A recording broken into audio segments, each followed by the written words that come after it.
Just leave it. No, leave it. Hello, Tim. Hello, Penny. Hello. Hello. How are you?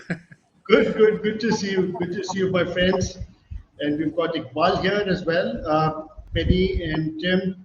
Iqbal is here in the background to support us, just in case if there's a internet glitch. I must tell you, about a week ago, Rick from VedaQuest was doing a webinar with us, and he didn't realize, and he went off the net, and he kept talking. But here, he was halfway through, and we couldn't see him, and we couldn't hear him. And he thought he was still continuing with his presentation. And then an hour later, he said, okay, I've concluded. And then he found nobody on the other end. So that was really funny. So I'm going to have him come back and do this for us again. So welcome, Penny, welcome, Tim. Great to see you both here. And welcome, ladies and gentlemen. Welcome, Salil. Welcome, Mahesh. Welcome, Sharmila ji. Welcome, John. Hey, John, how are you doing? Mahendra ji, welcome, welcome. We've got lots of friends coming in. Ladies and gentlemen, Kishore ji, Duncan, Martin. Oh, Martin is also here. How are you doing, my friend, Martin? Martin from Trujillo. Yeah, Martin Kelsey, good friend. Martin Kelsey, that's right, yes. And we've got Usha ji here, we've got Arun ji here. Welcome, welcome, welcome, friends. So this is going to be a fantastic webinar because we're going to be talking about Global Bird Weekend. And also, I have to tell you a lot about Tim, my own experiences. But before I do that, I have to introduce him to you so you know him a lot better. Just a moment. I'm going to make my screen a bit bigger. Sorry, Tim and Penny, I put you into a little box. That's the best place. Okay, great. So friends, let me start with, first let me check if you all can hear me properly. Can you just put yes in the chat box so that I know that you can hear me well? Okay, great, thanks. Thanks, Iqbal, for letting me know that you can hear me well. And a bit about Tim. So global birding is the brainchild of Tim Appleton, co-founder of the first and biggest bird fair, which he ran for 31 years. Prior to creating and managing Rutland Water Nature Reserve, he worked for Sir Peter Scott at the world-famous Slimbridge Wildfowl and Wetland Trust. He reintroduced ospreys as a breeding pair to England in 1996. Tim has been awarded an MBE as well as the Cadbury Medal, both for services to conservation. With a lifelong career in conservation and management, his ethos is to bring people together, inspire them, and help global conservation. Tim is available for consultancy for projects where his expertise may be of help. Example, ecotourism promotion for tourist board, wetland development sites, nature reserve creation and management, as well as bird fairs. So, friends, before I tell you a bit about my own association with Tim, let me quickly introduce to myself, to those who don't know me and who are here for the first time. I am Mohit Agarwal. Professionally, I'm an experiential ecotourism specialist with a deep love for nature. I help people travel to some wonderful places in Asia.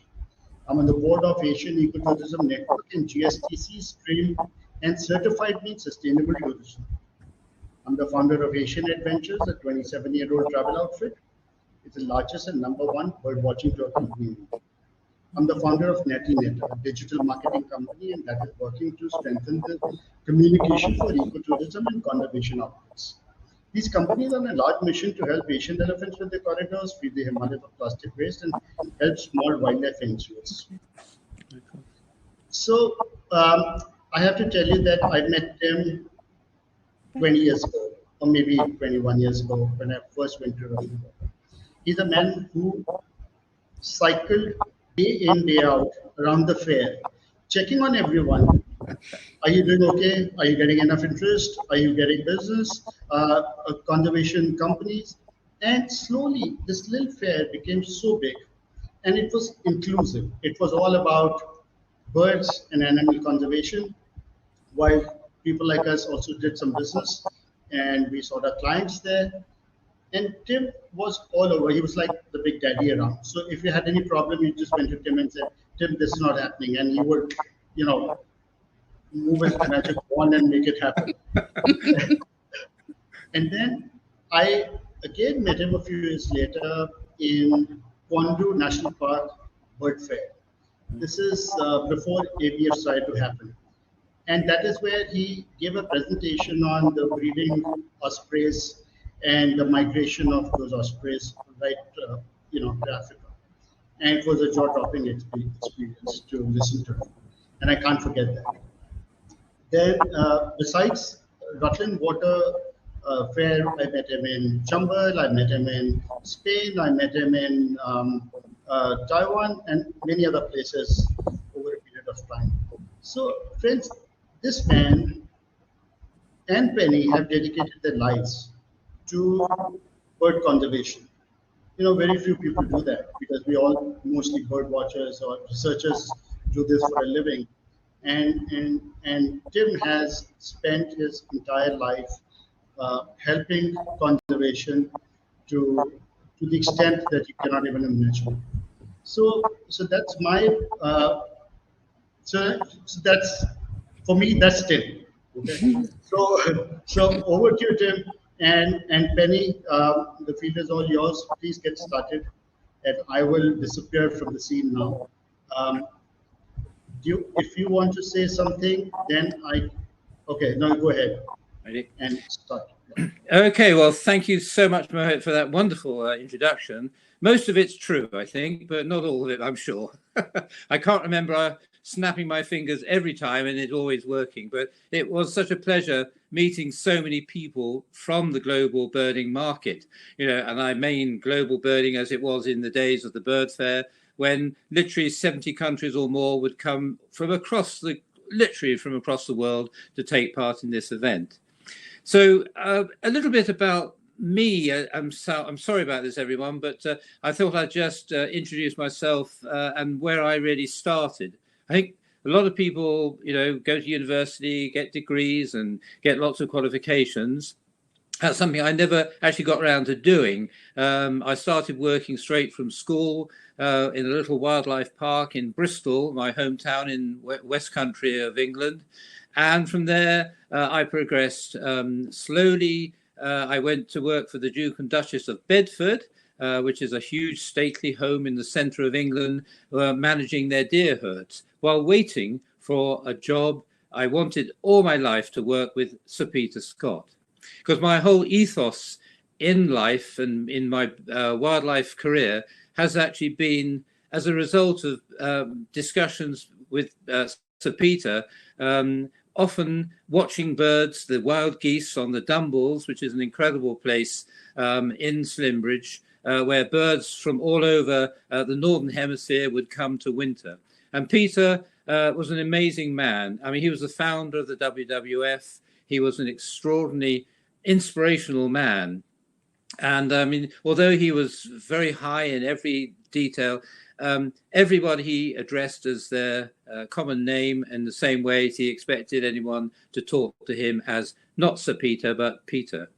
And Peter used to say to me, he said, "You'll get on well in life. You're very passionate about what you want to do. And most of all, please take this one message with you. Take the message that you and people come first, and then wildlife. Because if you don't inspire people, then wildlife really hasn't got a chance. Because, we know how busy our world is. Everything is chaotic. But inspiration, and this is one of the great things about our global birding, which we'll talk about later on, is that global birding is trying to inspire and bring communities together. So in a way, I've come in a very large circle from the days in the early 70s back now to whatever we are, 2021. So, it's been an incredible journey. and I've loved every second of it. And I've met some incredible people over the world, over these worlds. As Moet already described, I've been very lucky enough to travel. And one of the people I've met for many, many years is Sir David Attenborough. And of course, it's a name that many of you will know. And it's a man who I have known through the family, because my dear brother, sadly no longer with us, worked with Sir Peter when Sir Peter was in the head of the BBC Two in television. And so, we met, and then, of course, Sir David became the patron of the Wildlife Trust that I work for, or used to work for, in the Leicestershire and Rutland area of England. So he's been a great inspiration as well, huge supporter. And, it's just wonderful that, over the years, he's been able to visit us and take part in activities on the reserve. So going back to one of the sort of key stages of my life, and this is a wonderful, real personal story, because where I am, I live on the edge of the reservoir, this huge reserve that I was lucky enough to create from the early 70s. And I'd always been fascinated by reintroduction of species, things that we have lost as a result of our impact on the environment.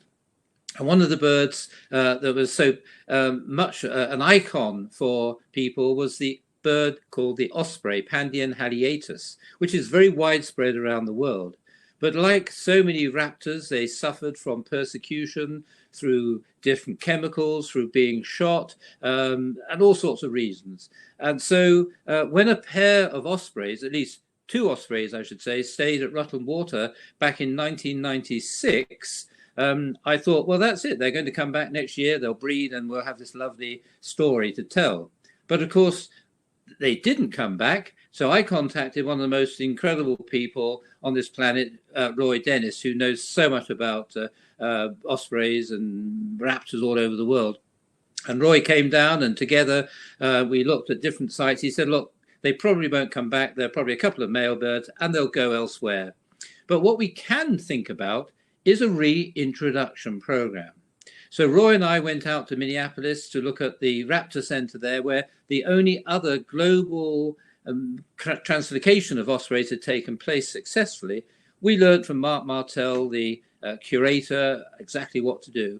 And to cut a very long story short, the first birds we brought down from Scotland, we kept in cages for a few weeks until they were ready to fly. We released them over a period of 5 years, and now all these years later, the 200th chick has just actually hatched. And what has been amazing about this, and this is what I've tried to do all my life, is to work closely with our partners. And one of our greatest partners here at Rutland Water, in fact, are the owners of the reservoir, called Anglian Water. They have been absolutely amazing. They have funded so much. They fund the Osprey project, even to this day, 25 years later. And the company are one of the major companies, I believe, in England, who recognise the value of their sites, whether it's a sewage works or a reservoir or whatever, the value they have for wildlife. And there's a really good friend of mine, Mike Drew, who is a huge supporter of the global birding, even setting up the first commercial team of any water company, possibly in the world. So, it's people like that who I hope I've inspired, and some of the early people that worked on this project, particularly Dr. Stephen Bolt. But it's been a great, and of course, moving on as one does. The next thing, there's Roy, and in the middle there, outside my cottage, with a young man called Dr. Tim McCrill. Now, Tim, again, is a person I want to briefly mention. Tim was very much a young lad who came to me as a volunteer at the age of 14.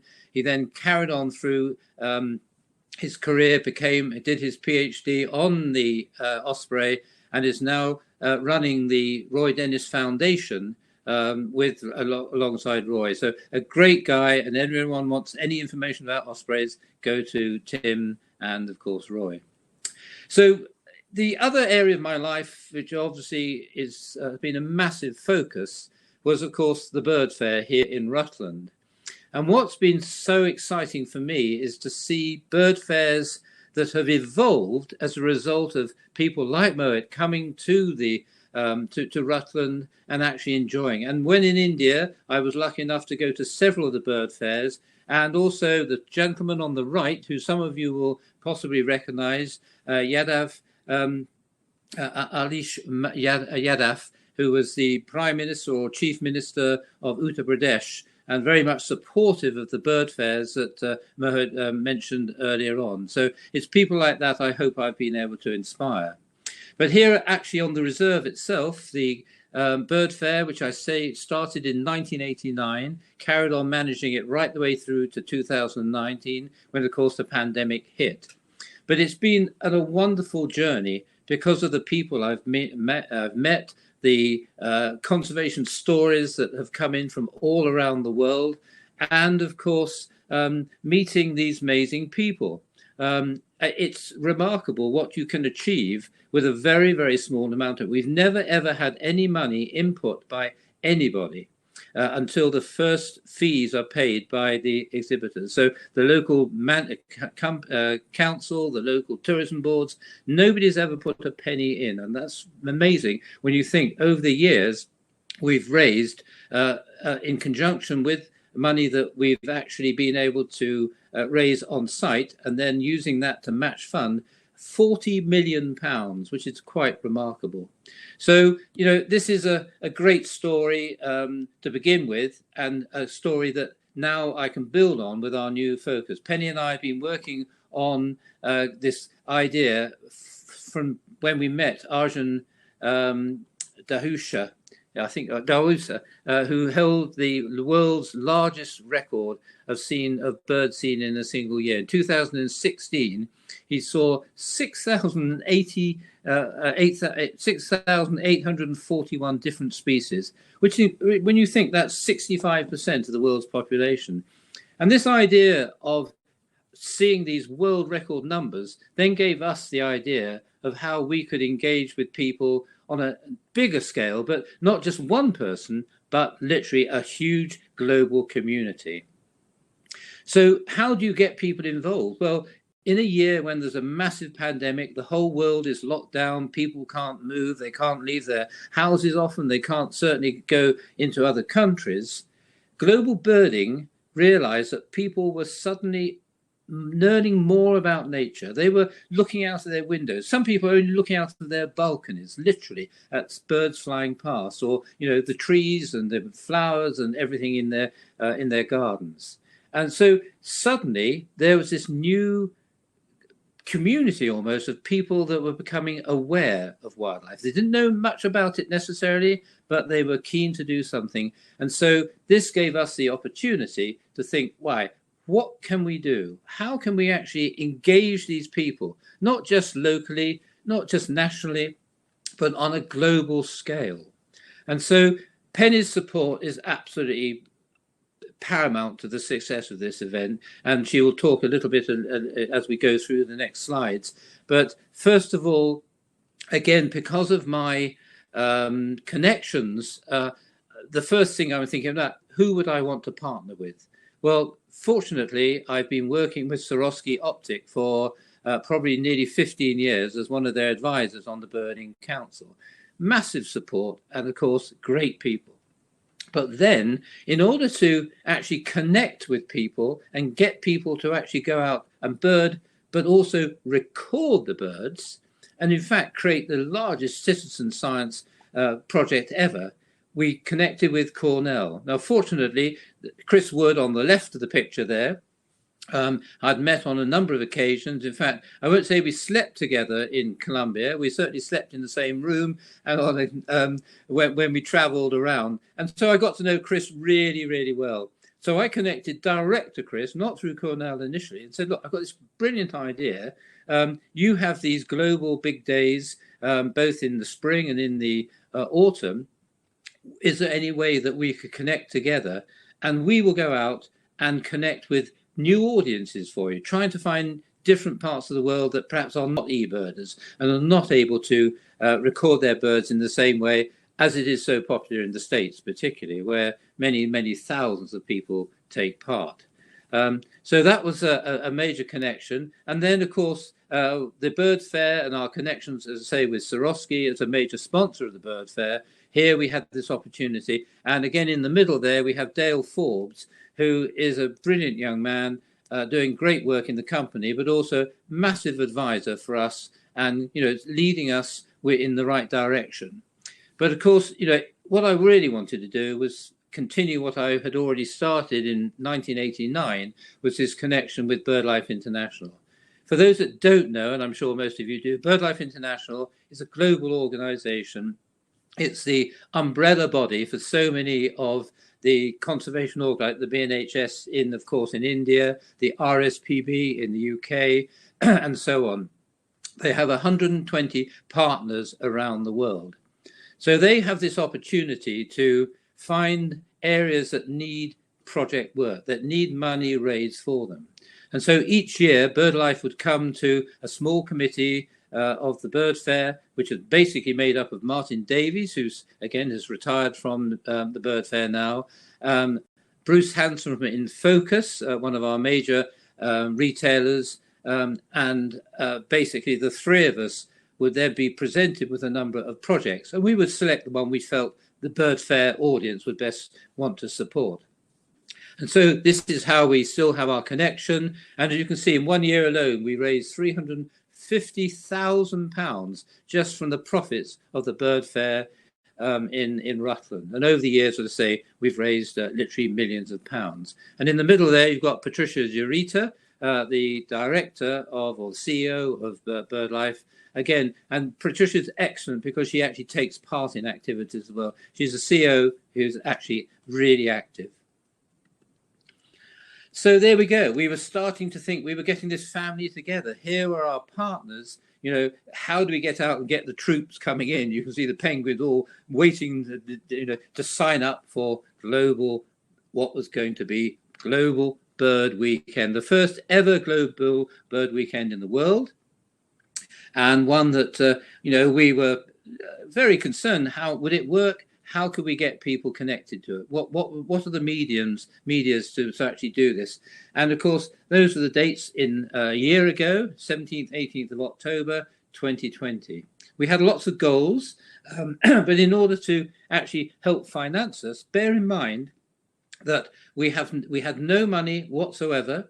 We use a free website called GoDaddy to actually do the work, and Penny does this on a daily basis, inputting information. Absolutely no money whatsoever. Fortunately, again, through my contacts around the world, we had incredible support from the Andalusia Tourist Board.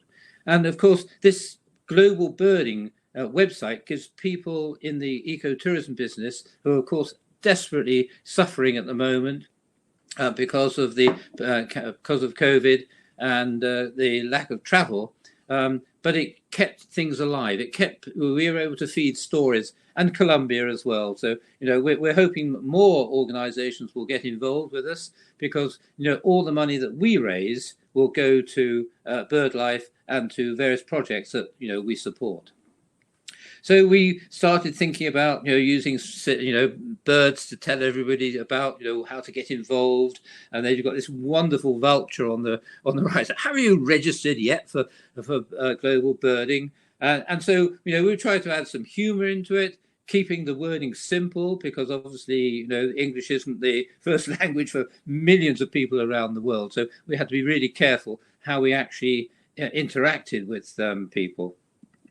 And of course, that was the great thing, was that on Global Big Day, which is an activity or a daily recording day that eBird set up, or Cornell set up, I think probably about 5 years ago now, 4 or 5 years ago. And so there was this vehicle, if you like, that we could already get established and work with. And it worked brilliantly because of Penny's connections around the world, the fact she delves deeply through using Instagram and all the other social medias, was able to connect with people, and we had a phenomenal number. And so in our kitchen here in little old Rutland, we got a big map out and thought, right, where do we start? How can we actually connect? And that's how the story started, basically. So going back to Tim's native, if you like, Rutland water, it was great because we could do some videos and send out plenty of footage of him encouraging people to join in. And as he said, we soon got some pretty decent companies joining in to start with, as well as many individuals from across the world. So the tour companies obviously hadn't had business as such for the X number of previous months. So they were very keen to start showcasing local ground agents that they used to show people what was around, don't miss out. And the key to it was communication. We wanted feedback from everybody to share with the rest of the world what was going to be seen. And Viking Optical here in the UK, they set up their own flyways team. So they had a team running from Scotland through the UK, Spain, and into Africa.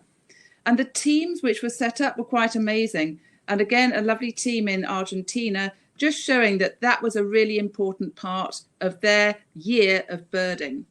And the whole event was meant to be fun, meant to be for absolutely everybody. And this was extremely good fun. In Colombia, where Tim spent a lot of time over the years, and also they've been very supportive of him, over back here in Rutland. And they invited him on to do a show, which was a fantastic, fun event. And so we were filming from here, chatting to these guys in Colombia as if you were just in the same room. And the way that it went was excellent. And so the guys then got involved, went out themselves for Global Bird Weekend, recording and filming. And that's the ethos behind the whole event. Basically, we say this event is on. And I really love people to take what they want to do with it to their own ability, to how they wish to have their own celebration of the weekend. So some people make a 3-day weekend of it, etc. You'll hear more about that later. But we were absolutely stunned to see how some people were taking Global Bird Weekend, a fresh event they knew nothing about before the 1st of August last year. And they were just doing the most amazing things with it, such as these guys getting in touch saying, can you do an hour-long show? And I think that's going to be in Mohit's links as well when he sends out the presentation on availability. So that full show will be able to be viewed. And Diego Calderon, some people might recognize, he's also very well involved with Swarovski Optic in their birding live on locations. And hopefully this Friday for Global Bird Weekend, Diego will hopefully be one of the people who shows you the sexiest birds in the world. They're all beautiful, but Diego has a way of bringing out the best in our feathered friends. So I think in a minute now, you'll be taking a look at a little snip that Tim was filming with the Birders show, if Mohit can pop that on now.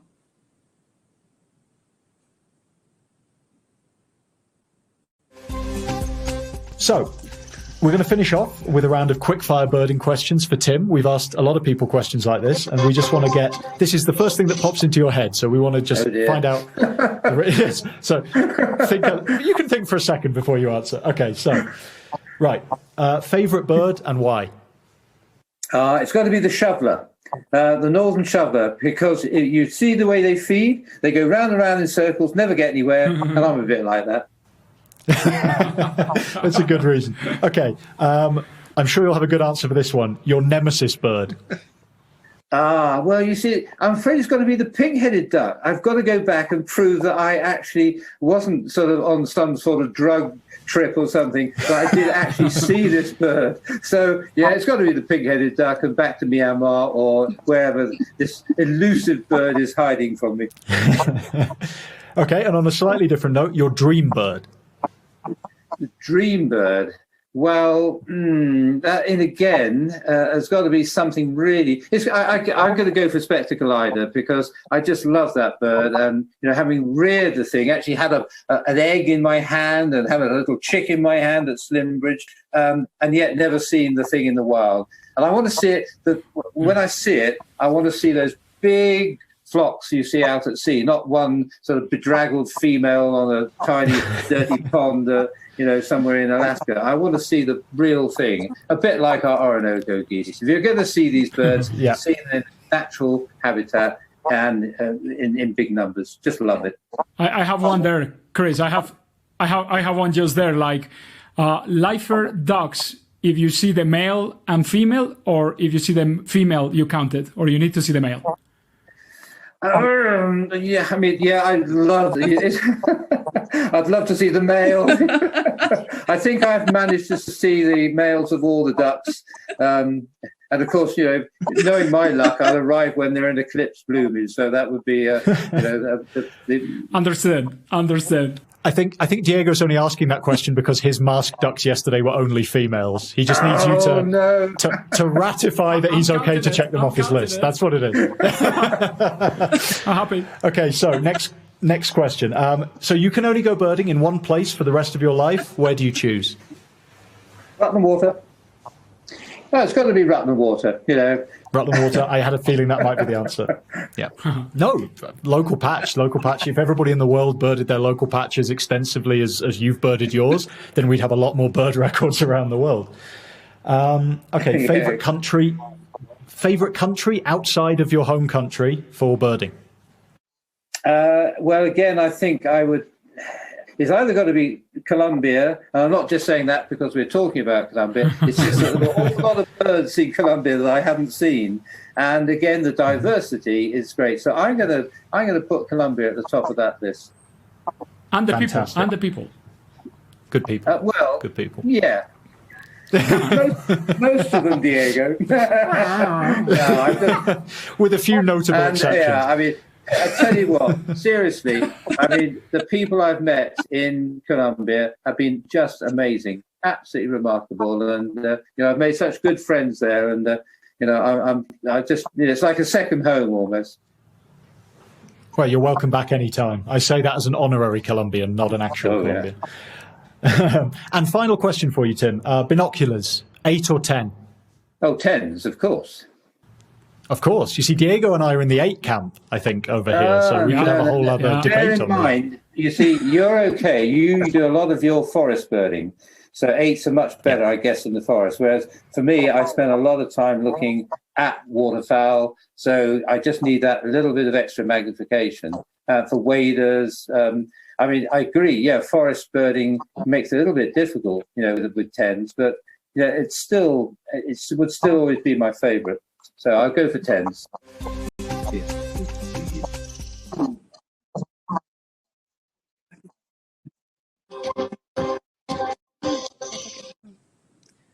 Excellent. Right. Hang on. Sorry, we're just getting back onto the slides. Mohit. There you go. Okay, fine. Well, I think that demonstrated a lot about Tim, the Tim I know and the Tim a lot of you know, hopefully. And just the whole thing that we tried to make this a fun event as well. And that was hopefully drawing from people. And also the Rutland Water aspect, which is the passion within Tim's heart. And that really shows throughout this whole project. And giving that idea to people of this is an event that's on and let's make it fun. One day this arrived in our email inbox. A beautiful piece of artwork, which a guy in Spain had just done, created and sent to us because he wanted to. And so we then used that as a really successful poster, very clever with the pandemic in full force of recent times, especially in Spain, as you're all aware. And so he'd commissioned himself to do this piece on masked birds, which was very clever and really hit a lot of notes of joy in our hearts that people really were taking this whole project and doing what they wanted to do and what they were able to do with it. And we inspired people from across the globe to take part. So this was a little posting I did one day to try and encourage people in the Caribbean area to take part. And obviously a lot of them are already familiar with eBird, but they still needed encouragement to join in with the new global birding family. And it certainly worked. We had then teams joining in from the Bahamas. Elijah Sands and Chris joined in from the Bahamas on a different island because they realized they were going to be restricted in movement on that weekend. So they actually went to a different island and got 2 really special endemics on the day. He wrote a fantastic report. And also Jackie Sestero out in Anguilla has really taken us to heart, as have Cayman Birding. And also we have Birding Caribbean and Barbados, Dominican Republic, a list of other countries that we never thought would join in, but they all joined in too and were absolutely fantastic. So, I mean, what I also really wanted to do was to extend people's experience of birding, not just sort of watching them through binoculars, but, how else could you sort of inspire people, to enjoy and look at the countryside? And so I had this wonderful friend called John Cox, who some of you who come to Bird Fair will have met, because John has always been responsible for the wonderful big mural that we used to paint every year. And John was just phenomenal. So John then thought, well, how can I get involved, first of all, with promoting it even further? At the time, we had no logo.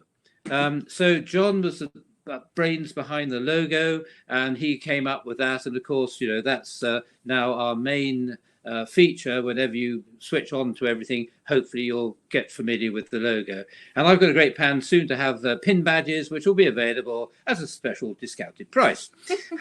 But seriously, John then thought, well, look, as well as watching birds with our binoculars, I've got a number of friends who are really good artists around the world, and let's go out and paint birds. And the great thing about these great people was that they donated their paintings, and we were able to raise money. And we'll see that one of those a little later on. But what was really important for us was influencing people at different levels of society. Because, at the end of the day, if you don't get people who actually make the big decisions involved, then again, it's a real uphill struggle. So when the Grenada and El Salvador team took out the British ambassador, we felt that's absolutely wonderful. And wouldn't that be great if more teams could invite their local ambassador around the world to take part and really enjoy what we love, and it'll give them that inspiration, hopefully, to go forward and do protection. And of course, there's your good selves, the Asian Adventures. Now, what a great team. I mean, look at the size of the team. It's massive. So wonderful work. But what was even better was that Mohit was able to offer us a fantastic prize, which we did in this first year of a stay at the Jungle Law Lodge. And although this is a difficult time to actually get people to take up our holidays, we know jolly well that, having something like this, and Jungle Law, which I've actually never been to as yet, it's just a remarkable spot for all the history I've heard about it and the people who have been there. So yeah, we'll be, Penny and I'll be certainly going there sometime in the near future. But again, many, many thanks to everyone at Asian Adventures for all they've done and to support global birding. But India has been really involved as well. So I'm really happy that it isn't just one area. We're slowly spreading the word with the help of our social media. And a gentleman I've known for many, many years, Raj Singh, who now I think lives in Mumbai possibly, but his young son, Arjun, a very enthusiastic person, works closely at the barge at Barapur.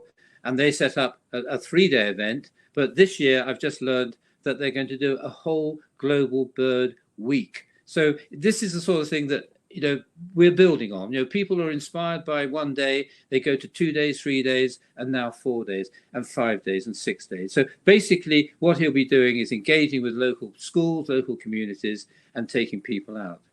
But it's not just about, engaging kids. It's about engaging people of all ages, particularly those that are keen to learn more about it.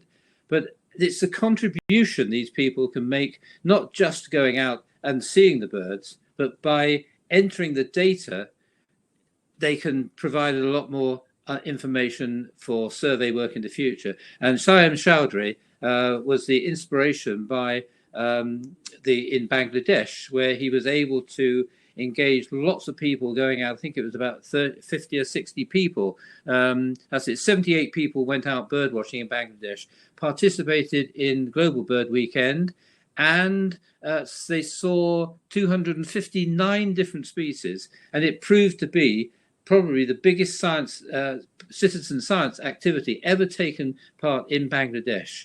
So, if we can start small, and I mean, it's quite remarkable, what they actually saw. They saw, and the great thing is 259, but if you look at I've had to put my glasses on to read the small print, they put in 101 different bird lists on the day. So that's a lot of information that is stored now with eBird in Cornell University. And that information is available free to anybody who wants to use that information. So it might be developers, it might be all sorts of government people. That is absolutely invaluable information. So well done, the Bangladeshis. And actually, this is my favourite. I love these people so much. We even had a team from Antarctica. Now, bear in mind, their communications are pretty limited. However, this is part of the British Antarctic Survey. And I should say, a bird list is pretty... The bird list was an interesting one. But I couldn't believe it when on Instagram, with us tagged, came through this photograph on the left of the penguin cake made on Antarctica to celebrate Global Bird Weekend, because they just did it for the one day, so Global Bird Day. So a penguin cake made my day. And that just, again, shows the level of initiative and creativity that people can have and have fun doing it. And the lovely thing that went on to happen in Global Big Day this May was that, in fact, again, the British Antarctic Survey took part from Rothera Island. But not only that, we managed to cover the entire Mid-Atlantic Ridge, working up to Ascension Island, Frigate Island, St. Helena, Gough Island even, who managed to get a new recording station from Gough to submit records to eBird. That was the level of dedication they had to take part. And that's simply by sending them a message and saying, please, could you take part in this amazing event? And the number of people who took up the reins and said, oh, yes, we'll do that. If it wasn't for them, the event simply wouldn't happen. So we are so grateful to the people who bothered to read the message and bothered to do something about it. They really are a fantastic bunch. Carrying on up through there to Cape Verde, Iceland, quite incredible to have all of those places covered. And the conservation message was one which was really strong. As Tim mentioned earlier, obviously the BirdLife umbrella, based here in the UK, also does cover a lot of countries throughout the world. BirdLife does a certain amount of communication with them, but at the end of the day, it's down to us to try to recruit these people and for them to become part directly of the global birding family. And a lot of them do. And the thing is, there are a lot more people involved than we are ever aware of. If you go back through and look at the hashtags Global Bird Weekend and hashtag Global Birding on social media, especially on Instagram, there are people on there who we didn't know were even part of the event. They hadn't maybe registered, which isn't a problem. The fact they knew about it and took part and actually used us as the base for what they were doing that day was simply incredible. We were completely blown away by the level of enthusiasm. And the African nations, eBird have quite a gap in a lot of Africa, which obviously some places in South Africa, for example, use a different technique called bird lasser to record. But eBird really would love to have more exposure in Africa to enable them to create a better data set. So a lot of Africa did decide to take part. Tanzania, a friend of Tim's, Neil Baker, in fact, set up this incredible team who covered Tanzania from top to bottom, east to west, north, south, and they were the top team for listing within a country on the day. Complete dedication to the cause. So it was great to see some other smaller African countries joining in, and countries you might not expect, such as Algeria and Burundi. And Burundi previously hadn't been involved with eBird at all. So obviously a lot of these people need some help in giving them some confidence to get onto the system, log in, give it a trial session for a few days first, and just always be there if somebody does need a helping hand. So, I mean, my connections with Colombia, and I think Martin Kells is with us today, and Martin spent a huge amount of time in Colombia before he moved to Spain, and he'll know the sort of passion there is in Colombia for birds, and that passion starts with educating young children. And so there were activities going on over our bird weekends to actually engage with kids, and even down to having kids in the shopping malls taking part, which is just a wonderful opportunity to get people who wouldn't normally probably even think about birds, because their daily life just doesn't involve getting out into the countryside. engage with the kids, and away they go. And of course, also engaging with foundations is absolutely critical. And this is just a handful. In the left-hand corner, we have the Guatemalan Birding Association.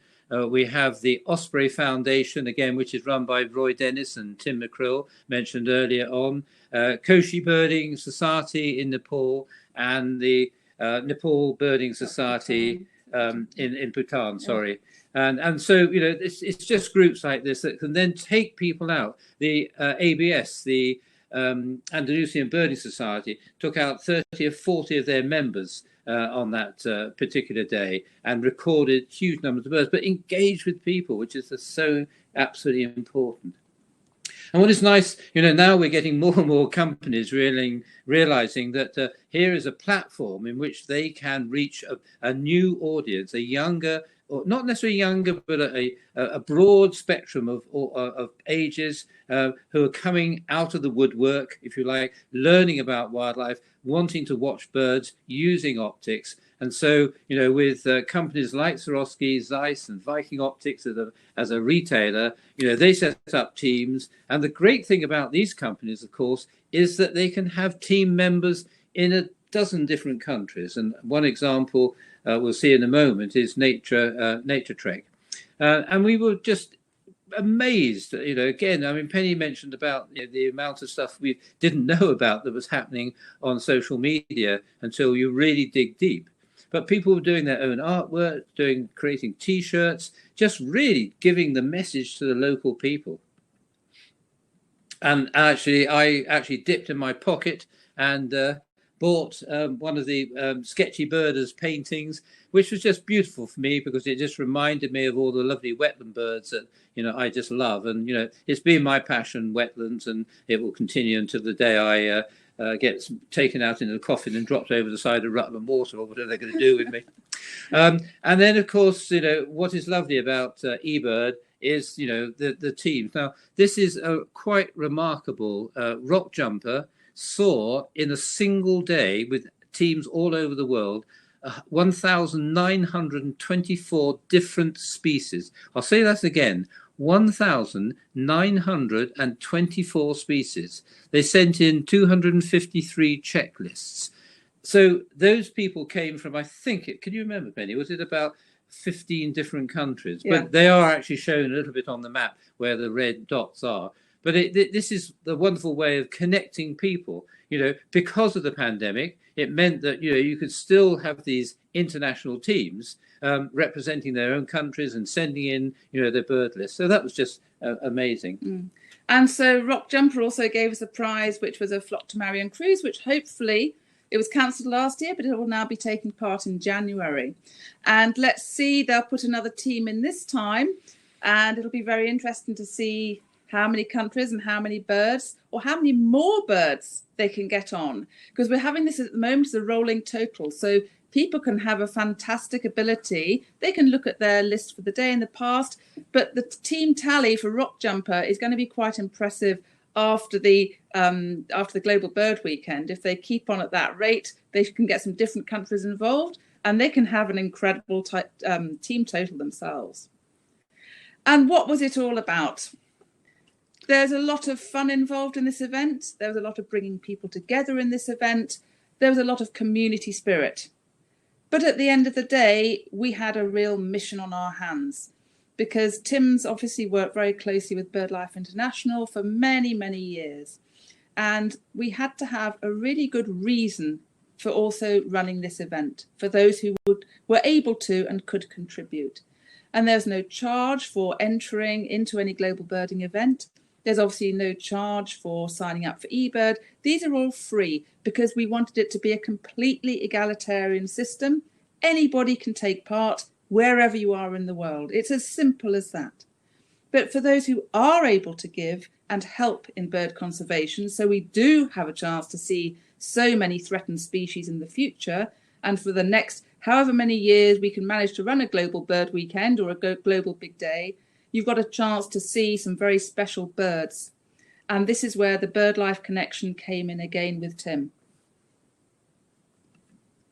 So This was quite remarkable. Nature Trek, a massive, great travel company here based in the UK, again inspired their participants, the people that go out on their tours, not just their guides, their tour leaders, etc. These are individuals who went out and helped raise money. They raised a record amount for one team, nearly over £4,500 for about $5,000.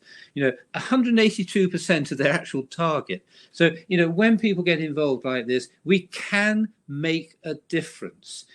This is the only way, if we can persuade people to part with the slightest amount of money. It doesn't really matter how much you've got. We just need people to show that they are demonstrating support for conservation. And we raised £23,000.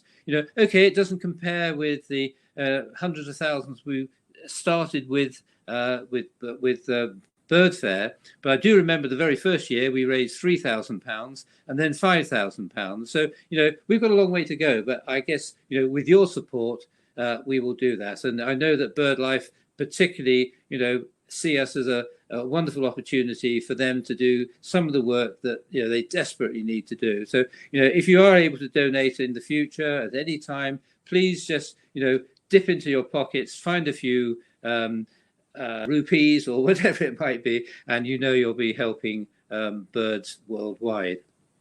So there, our map that you saw right at the beginning, it was bare there. If you can look very closely, you'll see there's lots of little dots, almost from Vanuatu, way over on the right here, going right the way through to the world, literally through to Honolulu, Hawaii and Honolulu. So yeah, we were record beaters, and we've made the media. We were able to tell our story, and and to give you some idea of how it went. On that very first day, a year ago, we set an incredible world record of 7,128 species seen. Over 80,000 bird lists were sent in. Quite remarkable. And you'll see, if you look more closely here, that India, right at the bottom there of the in the 10 most important countries, saw 718 species in a single day. Now we know the world leaders are always going to be the likes of Colombia, Peru, Ecuador, Brazil. They all saw over 1,000 species in a single day. But then, it wasn't long before Kenya came in, Bolivia, Argentina, Costa Rica, Mexico, and to say India was right in that top 10. So quite remarkable. But just look at the top here. Just see how many people took part. 33,000 people, 613. But just you wait to the next few slides when you see what happened. So John Cox, the artist we mentioned earlier on, created this wonderful certificate, which we were able to email out to all the participants. And we'll be doing a similar thing again this year. And it just gives people a way of feeling that they took part in something very special. And we hope you love it, and we'll wait for yours. Well, there we go. So, Global Big Day, Penny. Global Big Day came around very quickly. At the time, eBird had already set up the October Big Day, but that was very much as a secondary item to the main migration period, obviously up through the States, which was in May.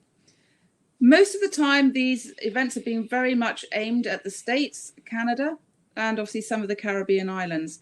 But we were involved as well this time, and we started to then work in conjunction with World Migratory Bird Day, which is exactly the same day. So people could then celebrate this whole event in whichever way they liked. People would link World Migratory Bird Day with global birding and also with the Global Big Day. There was a complete package of migration stories across the world, and people taking part, enjoying seeing their birds, and also obviously making the necessary contributions to the lists via eBird. Again, we had an incredible take-up. And this time I spoke with eBird, and they said, if you could please concentrate on trying to get more people from countries such as Tajikistan, Kyrgyzstan. And I, at which point, thought, I'm never going to manage this. But, well, we got there. And so we had quite an incredible turnout of countries. 192 countries were represented in total. 192. I still look at that and think, how did we manage that? Absolutely. So obviously that does include places like Gough Island, etc., and St. Helena, which come in. But it's still a pretty impressive number of people who, again, looked at a message and thought, I'm going to join that and I'm going to do something about it. Life is all about choices. And there are a lot of people out there who made an excellent choice that day. And we had the Philippines. We have some fantastic, well, Tim has some fantastic contacts out in the Far East, but again, some other people joined in, and the Philippines had a fantastic day. Also China and Hong Kong. And you can see the slide on the right is Terry Townsend, who's a great friend of Tim's, but he takes out groups of Chevening students to try and again educate them. These are the people who will be in parliament, in government places at some point in China's future. So these people are potentially going to be very influential about how China how it reflects on its natural habitats and how it can deal with them and take care of them in the future. And I think, the other thing that, was so successful were the number of teams that took part this year.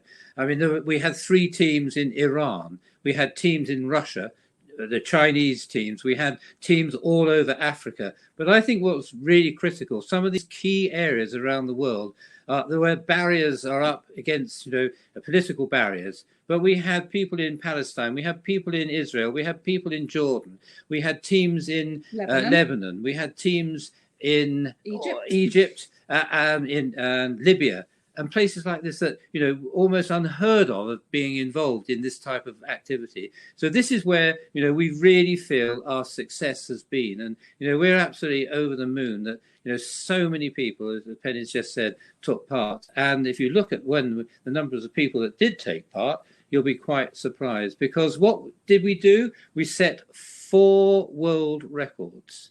We saw a total of 7,234 species were recorded in a single day. There's our 192 countries. But look at the number of people, 51,816 participants. And remarkable, look at that list of checklists, information that is going to lead and be so useful in the future. 133,887 checklists. What was rather fun, though, was on the first day, on the Saturday of Global Big Day, the billionth record was sent into eBird. Isn't that just outrageous? What a momentous day that was. So we're really, really excited. And what will happen in the future, let's have a think. So the May event, again, we had an appeal for Are you playing the video now? Sorry. Yes. Sorry.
come back. We've frozen. Here we go. So again, that was a video we were sent completely out of the blue by Washington Awashiro, who's taken part in Kenya for the last 2 events. Again, an example of what people do themselves. We have no input in that whatsoever, apart from being the very grateful recipient. And we were also the grateful recipients of nearly £22,000 on behalf of BirdLife for the appeal in May, which was very much based along the flyways for the stop the illegal killing of birds while they're on migration. So there are various ways in which we try to ask people to help us. One way is the teams. Now, bear in mind, for Global Bird Weekend last year, we had 133 teams register. So a lot of those teams could set up their own Just Giving page, and they could have people donating to their team page in order to show how well the team was doing, such as the nature trek slide you saw earlier. The other way, individuals could just donate generically to the Just Giving page. At the moment, we're just waiting. BirdLife's on the edge of just saying exactly how the appeal is going to run this year, but we're very much concentrating on wetlands conservation for migratory birds. At the moment, we have set up on our website, and I think Mohit also has the link, our own Just Giving page, whereby the funds come to us on behalf of BirdLife, but they do all get passed straight on to BirdLife, and those will go into the Global Bird Weekend event appeal pot. And we just have certain ways that we try and spell out to people how the money can be spent by BirdLife. Obviously, it changes by each event. How you can join in. This is on our home page. This might be refreshed in the next few days when we have some clearer ideas. But basically, it's pretty simple steps. You, as an individual, can register with Global Birding, and you can then just get onto eBird as an individual, go out and see the birds, submit your lists to eBird on the day, and if you are able to, you can donate to the BirdLife project. Everything is done via our website. It's a one-stop shop. Excellent. So will you be there? We hope you will be. This is a wonderful opportunity. 8th, 9th, 10th of October. 9th is a very big day. And we really hope that many of you have been with us this afternoon will join in. We really, really appreciate the time you've given us. And, we've really enjoyed putting this presentation together because we realize, how much support we have had across the globe. So on behalf of Penny and myself, thank you so much, everyone. Thank you. And join us on, and don't forget, look at our website, www.globalbirding.org. And if you've got any questions, then please direct them through to Mohit. We'd be loved to answer them subject, so being able to do so. Thank you again.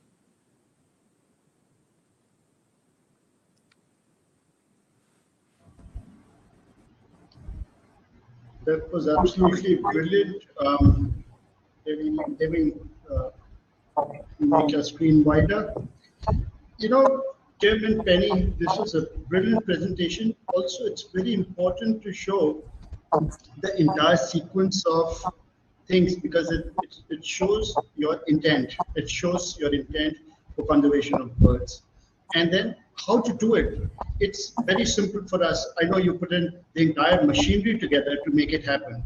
And when we look at it, we say, okay, now we just have to do this for the 3 days that we have to be there. And we need to look at birds, and we need to record, and we need to put our eBirds together or teams together. But there's a lot of hard work that's gone behind the scenes, and it's not funny. It's absolutely commendable when you see the kind of work that you put in. So friends, make use of this opportunity. I'm going to post a few links here as well. And these 3 days are going to be mesmerizing because we're going to be focusing on Uttarakhand. We're going to be focusing on places like Chopta, Munshari, all the key hotspots in Uttarakhand. And you can join our team as well. And then the 3 days that Penny and Tim were talking about. Last year, there were only 2 days, and this year there'll be 3 days. So the first day, it'll be about picking up a school or educating a community or children or working with any local community and talking to them about the conservation aspects. The reason I'm saying so is because if you look at the one YouTube channel called Faunalytics, they talk about the impact of conservation. They say when you do conservation, when you make an act of conservation, conservation happens and the species make a comeback. They start to come back and they start to increase in numbers. But wherever the conservation goes missing, today is a need of the hour. We need to put in those efforts to make conservation happen. So first day, it's all about educating people or communities. Second day is hardcore bird race, where you can get your birds in to your heart's content. And the third day is again to put the activity together, like, the artist will teach how to draw birds. Our ancient techniques have gone down the drain.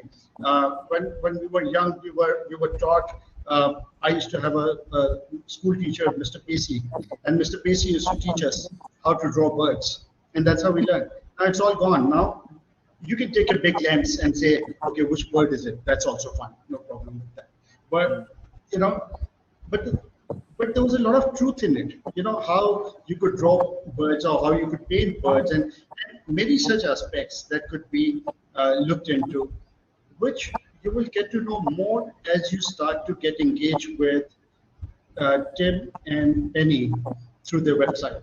And I've also put the link, and I'm going to put that on globalwildlifefair.com, and I will also help you raise funds for small events here. But the idea is to make this event very successful. So see if you can not just dig into your own pocket, but also get corporate funding, also get CSR funds from different places, and support this event, because it's not only talking about your local birds, but it's talking about the global scenario, where we're talking about the flyways, and we're talking about the habitats, and we're talking about the migratory waterfowl, where the habitats are shrinking. People have to be educated. The other day when Rick was talking about the hooded plover, which were very few in number, and when the local community started to talk about to the divers or to the beachless, hey, stay away, otherwise these birds are going to go away. They'll be extinct in no time. And the birds made a comeback. So these are some small success stories which you can make. You can start and you can make it happen. So friends, this is the power of Global Bird Weekend, Global Birding. So go ahead and start engaging with them more. 33,000 to millions of people to billions of people. We need everyone on this platform. Yeah. Penny, I don't know if you can handle so many, but you got me. I'll try. I'll always try. So I think this was marvelous. And so friends, I'm going to keep running this engine and make it like a well-oiled machinery. You will have lots of emails from me, until October, talking about migratory species and other things that we're going to do, and what Tim and Penny are doing at Global Birding. You'll be staying abreast all the time. Brilliant. Thank you. And let me just check if you've got any questions. So Som says big thank you, and Mariana says thank you. I think everybody is.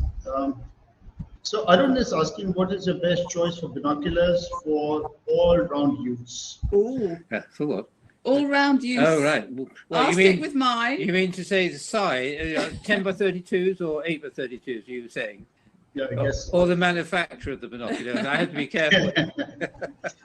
But I think probably for all-round use, I think 8 by 30, 8 by 30, 42 is ideal. But 8 by 32s are obviously a little bit lighter. Penny uses 8 by 32s. I use 10 by 42s. And I use a thing called Swarovski, I think it's called. NL Pure. They're green. But no, I mean it's. I mean, what we're to be fair, one of the things that we are looking at doing is a company has come to us and said they would like to put a branding binocular at a reasonable price that will be available on our website for sale.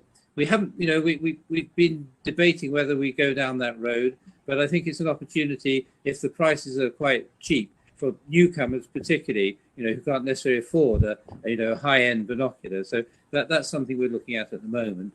They'd still be good quality, but good quality entry level, which would be ideal. Yeah. And as long as they're using them and looking, then that's fine. Yeah, exactly. That's great. As you say, entry level binoculars. That's absolutely, beautifully put. Excellent. So, Gaya Kandasamy is asking from Sri Lanka. Can you share your birding experience? Gaya, I think you could join a team if there's a team in Sri Lanka. Tim, you'll be able to say that better already. Yeah, exactly. There was certainly a team from Sri Lanka last year. If this person just takes a look at the website, for now I've purposefully left all the teams up there from Global Bird Weekend last year and also from Global Big Day this year before I revamp it. So people can see who was there and who took part. So if you go onto the website, globalbirding.org, all the teams are there. And if we don't have a team from Sri Lanka, well, there's the first team captain and they can set their own team up. And that's even better. I mean, there are 27 endemics, or is it 32 endemics in Sri Lanka? I can't remember. So we need to get those all on our Global Big Day and on the October Big Day. So yeah, get out there, get birding, and get recording on eBird. That's fantastic. I think it was a brilliant presentation, and it just opened up a new world to people who knew something about Global Bird Weekend, but they didn't know the ethos of it, or they didn't know where you were going. And this has clarified all the haze. And friends, tomorrow morning, 12 hours from now, you will get the replay link. And I'm also talking to those people who are not here, because they will also get the replay link, and which you can share further with your friends. And later, I will be putting this webinar on YouTube, and I'll share the link with you. Fantastic. Wonderful. Good. Well, it's time for beer. Yeah, well, thank you for inviting us, and thank you to all the attendees as well for listening. And we look forward to if they need to contact us at all, please go to our website or email us at info@globalbirding.org. So we're very happy to talk to anybody. So it's info@globalbirding.org. Thank you. Good. Thank you all. Have a good day. And thank you. Namaste. And see you all in Global Bird Weekend. Yeah, yes, it is. Thank you, ladies and gentlemen. Thank you. Thank you, Tim and Penny. Bye-bye. Thank you. Bye. Bye-bye. Bye.